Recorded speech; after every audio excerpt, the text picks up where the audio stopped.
So നമ്മൾ back പാർട്ടിൽ ആ മാപ്പിൾ ലീഫിൻ്റെ ഒരു ഷേപ്പും ട്രേസ് ചെയ്തെടുത്തിട്ടുണ്ട്. ഇനി നമ്മളിത് സ്റ്റിച്ച് ചെയ്യുവാണ്. നമ്മളിപ്പോൾ വരച്ചതിൻ്റെ മേളിൽ കൂടി സ്റ്റിച്ച് ചെയ്തെടുത്തിട്ടുണ്ട്. ലൈനിങ്ങിൻ്റെ മേളിൽ കൂടി നമ്മൾ വരച്ചല്ലോ, അപ്പോൾ അതിൻ്റെ മേളിൽ കൂടി നമ്മൾ ജസ്റ്റ് ഒരു സ്റ്റിച്ച് കൊടുക്കും.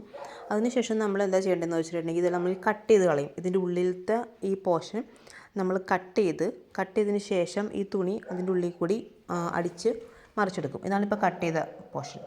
ഇപ്പോൾ നമ്മൾ തുണി മറിച്ചെടുത്തിട്ട് ഇനി നമ്മൾ ജസ്റ്റ് ഒന്ന് അയൺ ചെയ്ത് അത് ലെവൽ ചെയ്തിട്ട് വൈറ്റ് ത്രെഡ് വെച്ച് നമ്മൾ ഇതുപോലെ വെറുതെ റോൾ ചെയ്ത് കംപ്ലീറ്റ് ഷേപ്പും ഇതുപോലെ ഫിനിഷ് ചെയ്യും.